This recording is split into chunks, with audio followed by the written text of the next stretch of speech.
Daniel Carter stared at the glowing screen in front of him, his eyes wide with disbelief. He leaned closer, squinting at the numbers and graphs that danced across the monitor.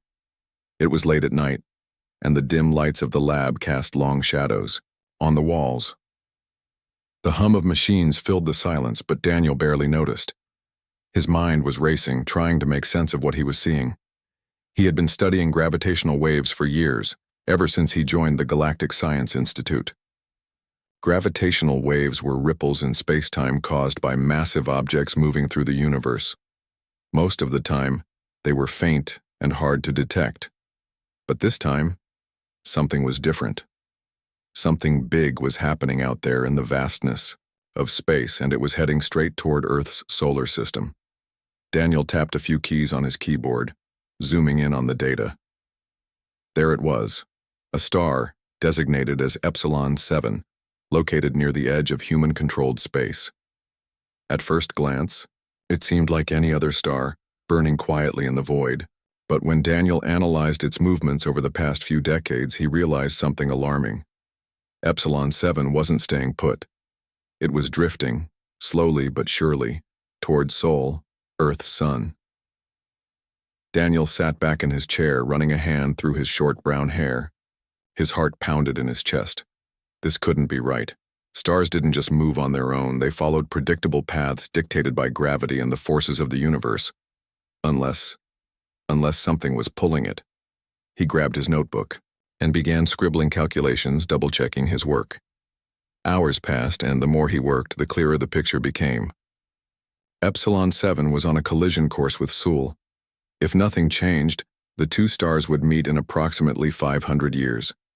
The impact would unleash unimaginable destruction, wiping out everything in both systems, including Earth. Daniel felt a chill run down his spine. 500 years might sound like a long time, but in cosmic terms it was the blink of an eye. Humanity needed to act now if they wanted to prevent disaster. But how? Moving a star was impossible with current technology. Even redirecting asteroids required immense resources and planning. What could they possibly do about a rogue star? As dawn broke outside the lab windows, Daniel decided to share his findings with someone he trusted. He picked up his phone and dialed Rachel Meyer, one of his closest colleagues at the Institute.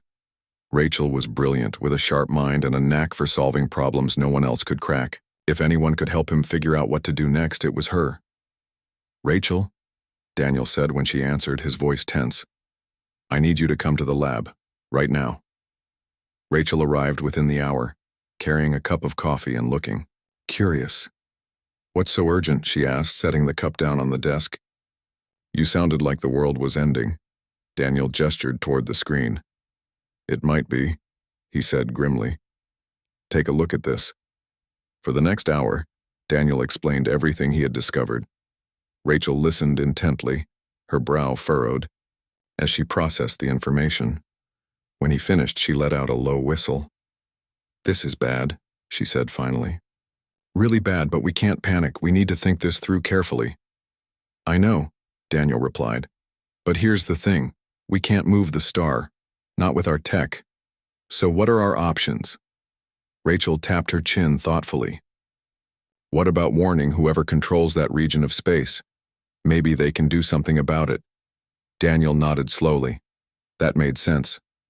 Epsilon 7 fell under the jurisdiction of the Arcturan Empire, a powerful interstellar civilization known for its advanced technology and sprawling territories. If anyone could handle a problem like this, it was them. But there was a catch. The Arcturans weren't exactly friendly. Over the years, humanity's attempts to communicate with them had been met with silence or outright hostility. The Empire viewed humans as inferior beings unworthy of their attention. Convincing them to take action wouldn't be easy. "We'll need help," Rachel said firmly. "This isn't just a scientific issue anymore. It's political. We should bring this to Admiral Laura Hayes." Admiral Hayes was the head of the United Earth Defense Council, the organization responsible for protecting humanity's interests in space. If anyone could navigate the delicate diplomacy required to approach the Arcturans, it was her. The two scientists gathered their notes and headed to headquarters. Along the way, Daniel couldn't shake the feeling of dread weighing on his shoulders. They were walking into uncharted territory, dealing with forces far beyond their control. But they didn't have a choice. If they failed, the consequences would be catastrophic. When they reached Admiral Hayes's office, they found her reviewing reports with her usual calm efficiency. She was a tall woman with piercing blue eyes and a commanding presence. When Daniel and Rachel explained the situation, she listened without interrupting, her expression unreadable. When they finished, she leaned back in her chair, folding her hands in front of her. "You're telling me that a star is going to collide with our sun in 500 years, she said evenly, "and you want us to warn the Arcturans?" "Yes, ma'am," Daniel said, nodding. "We don't have the means to stop it ourselves, but they might." Admiral Hayes studied them for a moment before speaking again. "The Arcturans aren't known for their cooperation. They've ignored us for centuries. Why would they listen to us now?" "Because it affects them too," Rachel interjected. "If Epsilon 7 collides with Sol, it won't just destroy Earth. It'll devastate their entire sector. They have colonies and outposts near that star. They'll lose everything." Admiral Hayes sighed, rubbing her temples. "You're asking me to send a diplomatic mission into hostile territory based on a prediction that won't come true for centuries. Do you understand how risky that is?" "We do," Daniel admitted. "But what's the alternative? If we do nothing, we're signing our own death warrant." After a long pause, Admiral Hayes nodded. "All right, I'll authorize the mission. But I'm sending 2 negotiators with you, Ethan Blake and Olivia Grant. They've dealt with difficult situations before. You'll need their expertise." Relief washed over Daniel and Rachel. They had taken the first step, but they knew the hardest part was yet to come. Reaching out to the Arcturans would be dangerous, and there was no guarantee they'd succeed. But failure wasn't an option. For the sake of humanity and the future, they had to try. As they left the office, Daniel glanced at Rachel. "Do you think we can pull this off?" Rachel smiled faintly. "We don't have a choice. Let's hope the Arcturans are willing to listen." With that, they prepared for the journey ahead, knowing that the fate of billions rested on their shoulders. The road to Nova Prime, the capital of the Arcturan Empire, would be fraught with challenges. But they were determined to face whatever came their way. The journey to Nova Prime, the capital of the Arcturan Empire, was long and tense. The starship Aurora cut through the vast emptiness of space, its sleek silver hull glinting faintly in the light of distant stars. Inside, the human delegation prepared for what lay ahead. Daniel Carter and Rachel Meyer spent hours reviewing their data, rehearsing their arguments, and refining their presentation. They knew that convincing the Arcturans wouldn't be easy, but they had no choice but to try. Ethan Blake and Olivia Grant, the 2 negotiators assigned by Admiral Hayes, were already hard at work. Ethan was a seasoned diplomat with sharp features and an even sharper mind. He had spent years navigating the delicate politics of interstellar relations, often acting as humanity's voice in hostile environments. Olivia, on the other hand, was quieter but equally skilled. Her calm demeanor and ability to read people made her invaluable in high-stakes situations. Together, they formed a formidable team, though neither of them underestimated the challenge they faced.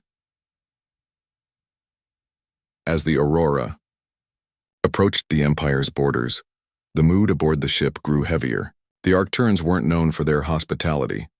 Their empire stretched across dozens of star systems, and they ruled with an iron fist, viewing themselves as superior to all other species.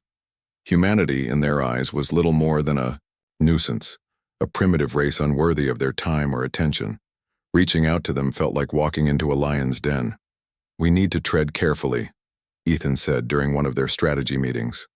"They won't take kindly to being told there's a problem they need to fix, especially not by us." "Agreed," Olivia added. "We're going to have to frame this as a mutual issue, something that affects them as much as it does us." Daniel nodded, though he couldn't hide his anxiety. "I just hope they'll listen long enough to hear us out. If they dismiss us outright, they won't," Ethan interrupted firmly. "Not if we play our cards right. We've got solid evidence, and we'll present it clearly." That's all we can do. Despite his reassurances, everyone felt the weight of uncertainty pressing down on them. The stakes were impossibly high. If the Arcturans refused to act, or worse, if they attacked the Aurora, humanity would be left with no options. The thought hung unspoken in the air, a grim reminder of how fragile their mission truly was. When the Aurora finally entered Arcturan space, the crew braced themselves for the worst. The Empire's border patrols were notorious for their hostility, and the humans half expected to be fired upon as soon as they crossed into restricted territory. But to their surprise, the patrol ships merely scanned them and sent a message demanding identification. "This is Commander Lucas Grayson of the Arcturan fleet," came a stern voice over the comm system. "State your business and prepare to be boarded." Ethan stepped forward, activating the ship's communication panel. "Commander Grayson, this is Ethan Blake of the United Earth Defense Council. We come in peace, bearing urgent information regarding a matter of mutual concern." There was a pause, followed by a skeptical reply. "Mutual concern? Explain yourselves." "It's about Epsilon 7, Ethan continued. "Our scientists have discovered that the star poses a significant threat, not only to our solar system but also to yours. We request an audience with Emperor Velisar to discuss the situation further." Another long silence stretched between them. Finally, Commander Grayson spoke again. "You will proceed to Nova Prime under escort. Any deviation from your course will be treated as an act of aggression. Is that understood?" "Understood," Ethan replied evenly. "Thank you, Commander." As the patrol ships fell into formation around the Aurora, the tension aboard the ship eased slightly, but only slightly. They had been allowed to continue, which was a small victory. Still, none of them believed the hardest part was over. Far from it. The journey to Nova Prime took several more days, giving the humans plenty of time to prepare. Daniel and Rachel worked tirelessly to create visual aids and simulations that would make their case undeniable. Ethan and Olivia rehearsed every possible scenario, anticipating objections and planning counter-arguments. Even so, none of them could shake the feeling that they were walking into a trap.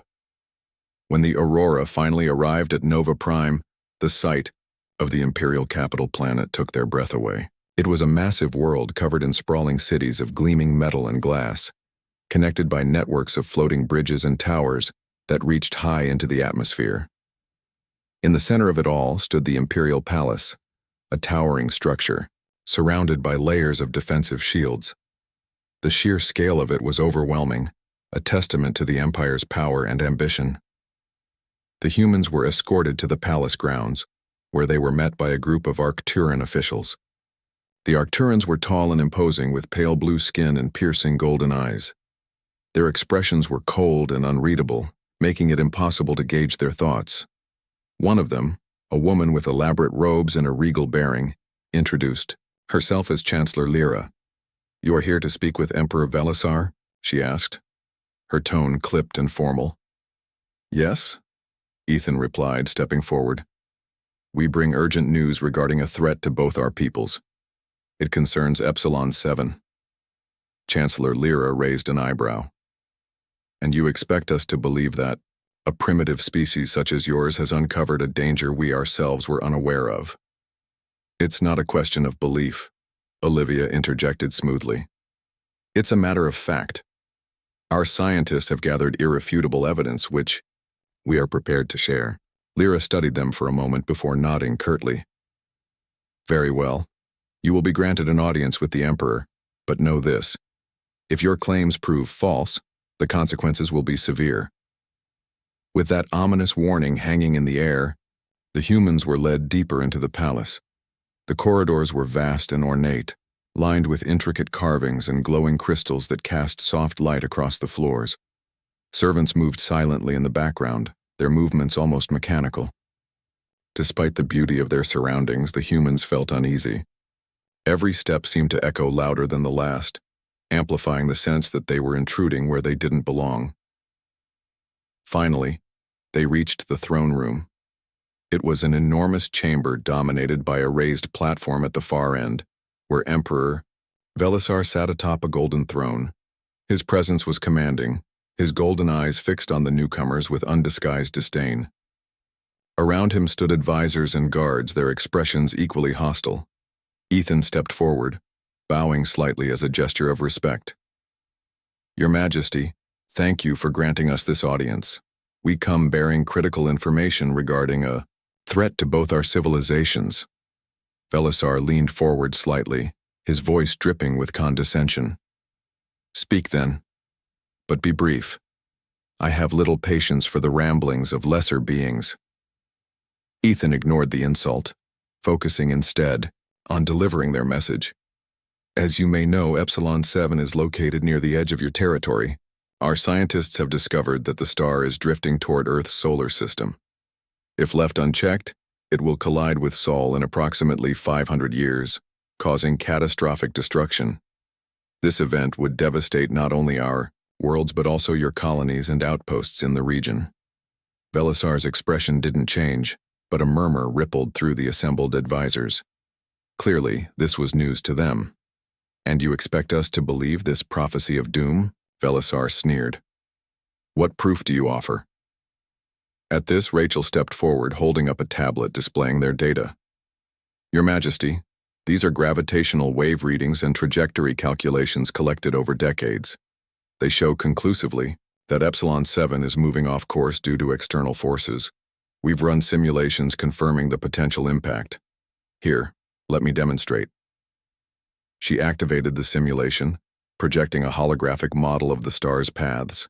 The image showed Epsilon 7 slowly inching closer to Sol until the two collided in a fiery explosion. Gasps echoed through the room as the Arcturans watched, their skepticism wavering. Velisar, however, remained unmoved. "Even if this is true, why should we care? 500 years is a lifetime. By then we may have developed the means to deal with it ourselves." Olivia stepped forward now, her voice steady and persuasive. "Your Majesty, waiting carries risks. By the time the collision becomes imminent, it may be too late to act. Acting now ensures the safety of both our peoples. Surely preserving life and prosperity aligns with the values of your great empire." Velisar's gaze narrowed, and for a moment, it seemed as though he might order them removed. Then, after a long pause, he spoke. "You ask much of us based on mere speculation. Prove your claims beyond doubt, and perhaps we will consider your request." The humans exchanged glances, sensing a sliver of hope. It wasn't a guarantee, but it was a chance to save billions of lives. As they left the throne room, Ethan turned to the others. "He didn't say no," Ethan said quietly. "That's something." "Yes," Daniel agreed, though his voice betrayed his exhaustion. "But proving our claims won't be easy, not here." Rachel placed a hand on his shoulder. "We'll find a way. We have to." With renewed determination, the humans began planning their next move. The road ahead was uncertain, but they had taken the first step. Now, it was up to them to convince the Arcturans and the galaxy that the threat was real, and that humanity was ready to stand alongside them, united against a common danger. The humans were escorted out of the throne room by a group of Arcturan guards, their golden eyes fixed on the delegation, with a mix of curiosity and disdain. The air in the palace corridors felt heavy, as if the weight of the Empire's expectations pressed down on them with every step. Despite the tension, Ethan Blake kept his head high, his sharp features set in an expression of calm determination. Olivia Grant walked beside him, her quiet confidence a steadying presence for the others. Behind them, Daniel, Carter, and Rachel, Meyer exchanged worried glances, clutching their tablets filled with data like lifelines. As they made their way through the sprawling palace, the humans couldn't help but marvel at the grandeur around them. The walls were adorned with intricate carvings that shimmered faintly under the glow of crystals embedded in the ceiling. Massive statues of past emperors loomed over them, their faces stern and unyielding. It was clear that the Arcturans took pride in their history and their dominance. Every detail seemed designed to remind visitors of their place in the hierarchy. Their escort led them to a smaller chamber where Chancellor Lyra awaited them. She stood near a large table covered in holographic displays, her arms crossed over her chest. Her pale blue skin gleamed faintly in the soft light, and her golden eyes narrowed as she studied the humans. You have been granted permission to gather additional evidence, she said without preamble. But do not mistake this for trust. If your claims are false, you will face the consequences. Ethan nodded, keeping his tone respectful but firm. We understand, Chancellor. We only seek the opportunity to prove our case. Will you allow us access to your scientists and equipment?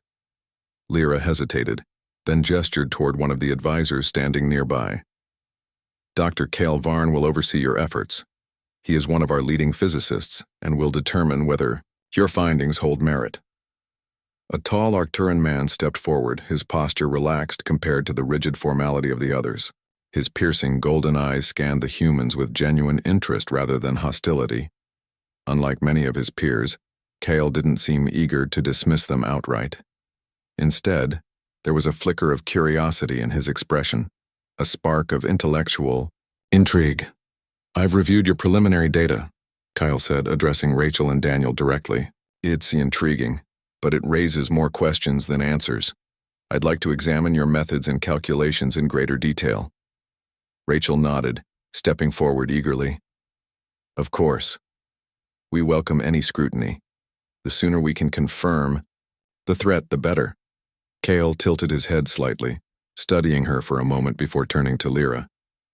Chancellor, I recommend granting them access to our observation facilities near Epsilon 7. If their simulations are accurate, real-time, data from the star itself could provide conclusive proof.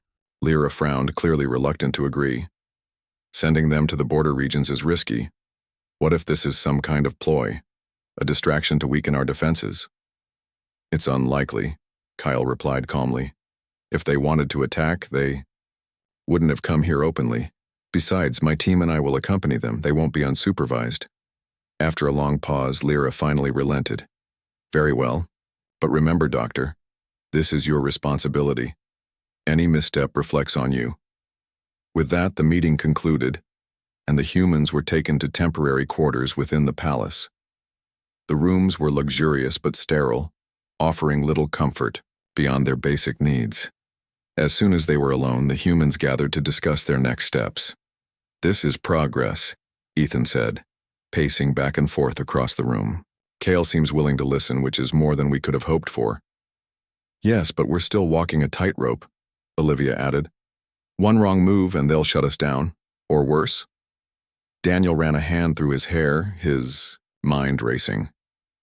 We need to make sure everything goes smoothly when we deploy the probes. If we can get solid data from Epsilon 7, it'll be hard for even the most skeptical Arcturan to deny the threat. Rachel nodded in agreement. Agreed. Let's focus on preparing for the mission. We'll need to coordinate closely with Cale and his team. Over the next few days, the humans worked tirelessly alongside Cale and his assistants. The Arcturan scientist proved to be both brilliant and surprisingly open-minded. While many of his colleagues dismissed humanity as inferior, Cale treated them as equals, engaging in lively discussions about their methods and theories. He asked probing questions, challenging their assumptions, but always with the goal of understanding, not undermining their work. You've done remarkable research, Cale admitted during one such conversation. Your ability to track gravitational waves over such vast distances is impressive, even by our standards. Thank you, Rachel replied, smiling faintly. But we're not doing this for recognition. We just want to prevent disaster for everyone. Kyle's expression softened. I believe you. That's why I'm helping. Too many in the Empire cling to arrogance instead of seeking solutions. It's frustrating. His words gave the humans a glimmer of hope. If they could win over someone like Cale, perhaps they could sway others in the Empire as well. But time was running short, and the journey to Epsilon 7 wouldn't be easy. When the day of departure arrived, the humans boarded the Aurora once again, this time accompanied by Cale and a small contingent of Arcturan scientists. The ship left Nova Prime behind, heading toward the distant star that loomed large in their minds. As they traveled deeper into the Empire's territory, the atmosphere aboard the vessel grew tense. The Arcturans kept mostly to themselves, speaking in hushed tones that the humans couldn't understand. Cale, however, remained approachable, often joining Daniel and Rachel in the observation deck to review their plans. How close do you intend to get to Epsilon 7? Kale asked during one of these sessions. We'll need to position ourselves within its corona to deploy the probes effectively, Daniel explained. It's risky, but it's the only way to gather the data we need. Kale nodded thoughtfully. Understood. My team will assist with navigation and ensure our instruments can withstand the conditions. The closer they got to Epsilon 7, the more surreal the experience became. The star burned brightly in the distance, its fiery surface churning with energy. When they finally reached their destination, the humans and Arcturans worked together to launch the probes. The devices were equipped with advanced sensors designed to measure gravitational anomalies and detect any artificial influences affecting the star's movement. As the probes transmitted data back to the ship, the mood shifted. Initial readings confirmed what Daniel and Rachel had suspected all along. Epsilon 7 wasn't drifting naturally. Something was pulling it, a force far stronger than anything they had anticipated. The implications were staggering. This shouldn't be possible, Kyle murmured, staring at the results on his screen. The energy signatures suggest an artificial gravity well. Someone or something is manipulating the star. Rachel looked at him, her voice steady despite the growing unease in the room. That changes everything. If this is the work of an ancient civilization, we might be dealing with technology far beyond our understanding. Kyle turned to her, his golden eyes wide with realization. And if that's true, stopping it won't be simple. Not for us, or for anyone. The humans exchanged glances, the weight of the discovery settling heavily on their shoulders. They had come to warn the Arcturans of a collision, but now they realized the problem was far bigger than they had imagined. Whatever force was driving Epsilon 7, it wasn't random or natural, it was deliberate. And uncovering its origin would require courage, ingenuity, and cooperation between two species who barely trusted each other. As the Aurora prepared to return to Nova Prime, the humans knew their mission was far from over. They had uncovered a mystery that threatened not just Earth and the Arcturan Empire, but potentially the entire galaxy. The question now was whether they could convince Emperor Velisar and his advisors to take action, and whether humanity and the Arcturans could put aside their differences long enough to face the unknown together. The journey back to Nova Prime was quiet but tense. The humans and Arcturans aboard the Aurora exchanged few words as they processed the implications of what they had discovered near Epsilon 7. Kale Varn spent most of his time analyzing the data, running simulations and conferring with his team. Though he didn't say much, it was clear from his furrowed brow and frequent sighs that the findings troubled him deeply. For Daniel Carter and Rachel Meyer, the silence was unbearable. They knew the stakes were higher than ever. Convincing Emperor Velisar to act wouldn't be easy, especially now that they were dealing with something far more complex than a simple rogue star. If the Emperor dismissed their evidence again, or worse, refused to believe them, it could mean disaster for everyone.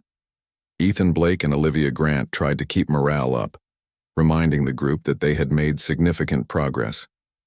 We've got proof, Ethan said during one of their brief strategy meetings. Kyle believes us. That's a start. Yes, Olivia added. But we need more than just Kale on our side. We need the Emperor and the entire Empire to take this seriously.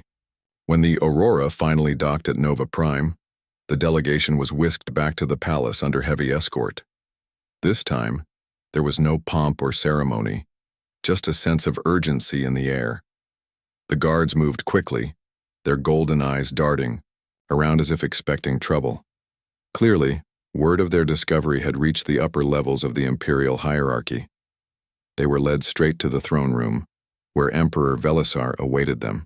His expression was unreadable, his golden eyes fixed on the humans as they entered.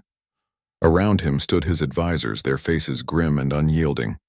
Chancellor Lyra stood nearby, her arms crossed over her chest, while Kyle Varn took a position slightly behind the others, clutching a tablet filled with the latest data. Ethan stepped forward, bowing slightly out of respect. Your Majesty, thank you for granting us another audience. We have returned with conclusive evidence regarding the threat posed by Epsilon 7. Velisar leaned back on his throne, his voice dripping with skepticism. Conclusive evidence? You claimed to have such evidence before. Yet here we are again, listening to your warnings. What makes this time different? Olivia stepped forward now, her tone calm but firm. Your Majesty, our initial findings were accurate. Epsilon 7 is indeed moving toward Earth's solar system. But what we discovered near the star changes everything. It isn't drifting naturally. Something is pulling it. An artificial gravity well created by an unknown force. At this, murmurs rippled through the assembled advisors. Some looked skeptical, while others exchanged worried glances. Velisar raised a hand, silencing them instantly. Explain yourself, he commanded. Rachel stepped forward, holding up her tablet. These readings show energy signatures unlike anything natural. They suggest that someone or something is manipulating the star. If left unchecked, the collision will destroy not only Earth, but also your colonies and outposts in the region. She activated the holographic display, projecting images of the star's trajectory and the strange energy patterns surrounding it. The visuals were compelling, showing how the artificial gravity well distorted space-time and altered Epsilon 7's path. Even the most hardened skeptics couldn't ignore the evidence staring them in the face. Kyle stepped forward next, addressing the Emperor directly. Your Majesty, I've reviewed their findings thoroughly. Their methods are sound, and their conclusions are supported by our own observations. This is not speculation, it's fact. Velisar studied Kale for a long moment, then turned his gaze back to the humans. You expect me to believe that some ancient civilization has tampered with one of my stars? And that I should trust the word of outsiders over my own advisors? Daniel spoke up, his voice steady despite the tension in the room. Your Majesty, we don't expect blind trust. We're asking for cooperation. Whether the force manipulating Epsilon 7 is ancient or modern, it threatens us all. Working together gives us the best chance to stop it. Velisar's lips curled into a sneer. You speak of unity, yet you come here uninvited, spreading fear and doubt among my people. Why should I risk my empire's resources or its reputation for the sake of yours? Before anyone could respond, Olivia stepped forward. Again, her calm demeanor unwavering, because ignoring the problem won't make it go away. Because waiting until it's too late endangers not just humanity, but every living being in this galaxy. Because leadership means taking action, even when it's difficult. Her words hung in the air, cutting through the tension like a blade. For a moment, Velisar seemed taken aback, his golden eyes narrowing as he considered her argument. Then after a long pause, he spoke. You ask much of me, he said slowly. Proof of a threat, cooperation between our peoples, resources and effort diverted from other priorities. All based on the claims of a species I consider inferior. Ethan clenched his fists, but kept his composure. Your Majesty, we understand your doubts. But this isn't about pride or superiority. It's about survival. If we fail to act, none of us will survive to argue over who is greater. Velisar leaned forward, his expression hardening. Very well. Prove your claims beyond doubt. Dr. Varn, gather your scientists and verify these findings. If they hold true, I will consider further action. But know this, if you waste my time again, there will be consequences. With that, the audience ended. The humans were escorted out of the throne room, their hearts pounding with a mix of relief and uncertainty. They had been given another chance, a sliver of hope. But the Emperor's warning lingered in their minds. Failure was not an option. Back in their quarters, the group gathered to discuss their next steps. Kale joined them, his expression thoughtful. The Emperor's skepticism is understandable, he admitted, but I'll do everything I can to validate your findings. My team and I will present a detailed report within the week. Thank you, Kale, Rachel said sincerely. We couldn't have done this without your help. Kale nodded, a faint smile tugging at the corners of his mouth. I'm not doing this for you, or even for the Emperor. I'm doing it because it's the right thing to do. If we can prevent catastrophe, then it's worth any risk. As the days passed, the humans worked closely with Kale and his team, refining their data and preparing for the final presentation. Tensions ran high, but there was also a growing sense of camaraderie. Slowly but surely, barriers began to break down between the two groups. Conversations that once felt forced became more natural, and mutual respect started to take root. Finally, the day of the presentation arrived. The humans and Kyle stood before Emperor Velisar and his council, armed with irrefutable evidence. Charts, graphs, and holograms filled the chamber, painting a clear picture of the danger ahead. Kale delivered the report himself, his voice steady and authoritative. "Your Majesty," he began, "after extensive analysis, I can confirm that the humans' findings are accurate. Epsilon 7 is being manipulated by an artificial gravity well. Its trajectory poses a direct threat to both Earth and our territories. Immediate action is necessary to prevent disaster." Velisar listened intently, his golden eyes flickering between Kale and the humans. When the presentation concluded, he sat in silence for a long moment, his expression inscrutable. Then, finally, he spoke. "You have proven your claims," he said, his tone measured. "And yet, the solution remains unclear. How do you propose we neutralize this threat?" Ethan stepped forward, ready with an answer. "Your Majesty, we believe the best course of action is to deploy fusion charges around the star. These devices would disrupt the gravity well and halt Epsilon 7's movement. It's risky, but it's our best chance." Velisar's gaze shifted to Kale. "Is this feasible?" "It is," Kale replied. "But it will require coordination between our fleets and theirs. Precision timing will be critical." The Emperor leaned back on his throne, considering the proposal. After what felt like an eternity, he nodded. "Very well. Commander Grayson will oversee the operation. You have my permission to proceed, but remember, failure will not be tolerated." With those words, the Emperor dismissed them. As they left the throne room, the humans exchanged glances, a mixture of relief and determination in their eyes. They had convinced the Emperor to act, but the hardest part was still ahead. Neutralizing the gravity well would be dangerous, and success was far from guaranteed. Yet as they prepared for the mission, they found strength in their shared purpose. Humanity and the Arcturan Empire might have started as reluctant allies, but they were united now by a common goal. Together, they would face the unknown and fight for the future of the galaxy. The combined fleet of human and Arcturan ships gathered at the edge of Epsilon 7's system, a vast armada bristling with technology and determination. The Aurora served as the command center for the mission, its sleek design standing out among the larger, more imposing vessels of the Arcturan fleet. Inside, the mood was tense but focused. Every crew member knew the risks involved in what they were about to attempt. One mistake could spell disaster, not just for them but for billions across the galaxy. Commander Lucas Grayson stood on the bridge of his flagship, overseeing the operation with steely resolve. He had been chosen by Emperor Velisar to lead the mission, a responsibility that weighed heavily on his shoulders.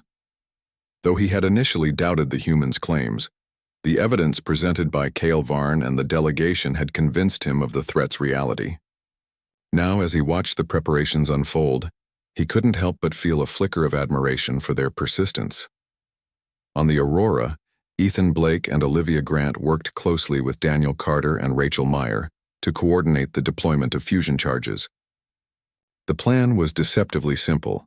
Position the devices around key points of the artificial gravity well and detonate them simultaneously to disrupt its pull on Epsilon 7. But executing it would require precision timing, flawless communication, and nerves of steel. Kyle Varn moved between the two groups, acting as both mediator and advisor. His calm demeanor helped ease tensions whenever disagreements arose. "We're stronger together," he reminded everyone during one particularly heated discussion. "Let's focus on the task at hand." As the fleet approached Epsilon 7, the star's fiery surface loomed large in the windows, its churning plasma casting an eerie glow across the ships. Sensors picked up strange energy signatures emanating from deep within the star's corona, evidence of the ancient mechanism controlling its movement. It was a sobering reminder of the forces they were up against. "Deploying probes now," Rachel announced, her voice steady despite the knot of anxiety in her stomach. Small drones shot out from the ships, fanning out to gather real-time data on the gravity well's structure. The information streamed back to the Aurora's main console, where Daniel and Cale worked side by side to analyze it. "This is incredible," Cale murmured, studying the readouts. "Whoever built this system understood physics in ways we can barely comprehend." Daniel nodded grimly. "Let's just hope we understand enough to stop it." Meanwhile, tensions aboard the ships began to rise. The Arcturan crew, unused to working with outsiders, struggled to trust the humans fully. Whispers of doubt spread through their ranks, fueled by lingering suspicions about humanity's motives. Even Commander Grayson found himself questioning whether the alliance was wise. "They're hiding something," muttered one of his officers during a private briefing. "Why else would they risk coming here?" Grayson silenced him with a sharp look. "They've given us no reason to distrust them. Focus on the mission, or I'll have you reassigned." Back on the Aurora, Ethan noticed the strain building between the two groups. He pulled Olivia aside for a quiet conversation. "We need to keep morale up," he said. "If things fall apart between us and the Arcturans, this whole mission could collapse." Olivia nodded thoughtfully. "Agreed. Let's make sure everyone feels like part of the team."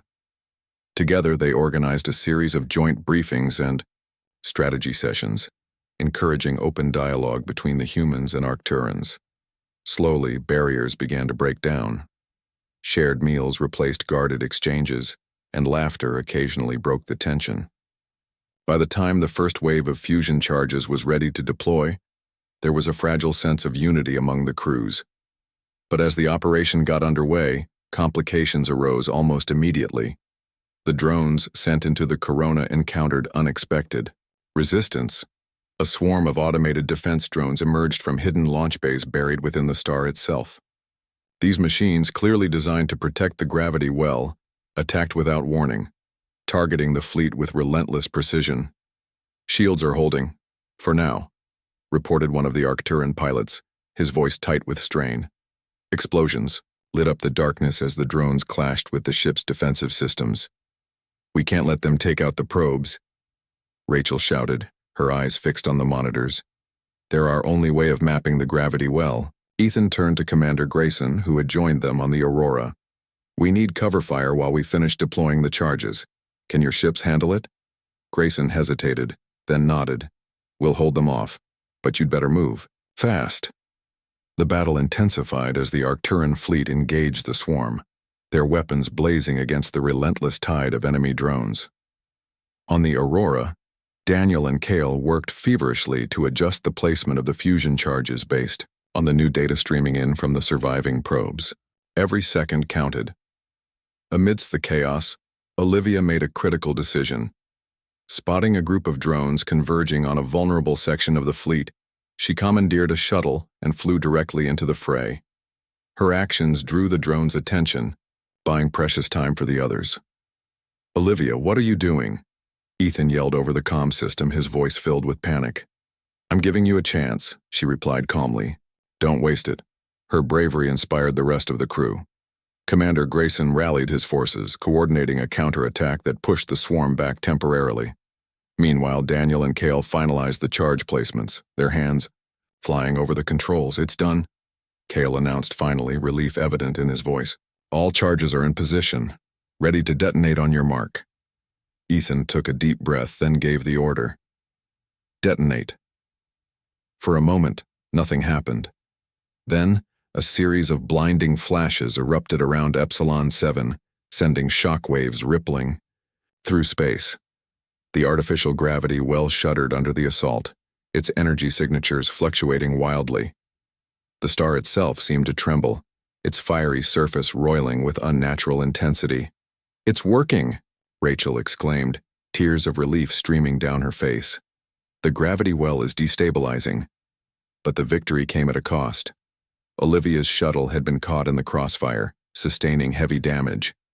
As the fleet regrouped, Ethan frantically scanned the area for any sign of her. Finally, a faint signal appeared on the scanners. "She's alive!" he cried, relief washing over him. "Get a recovery team out there now!" As the dust settled, literally and figuratively, the fleet assessed the damage. Several ships had sustained injuries and the losses weighed heavily on everyone. But the mission had succeeded. Epsilon 7's trajectory had been altered, pulling it away from Earth's solar system and averting catastrophe. On the bridge of the Aurora, the humans and Arcturans shared a moment of quiet triumph. Commander Grayson approached Ethan, his expression softer than before. "You did good," he said simply. "We couldn't have done it without you." Ethan shook his head. "We did it together. That's what matters." As the fleet prepared to return to Nova Prime, the bond between humanity and the Arcturan Empire grew stronger. They had faced the unknown side by side, proving that even the most unlikely alliances could achieve greatness when united by a common purpose. And though challenges still lay ahead, they faced them with newfound hope and respect for each other.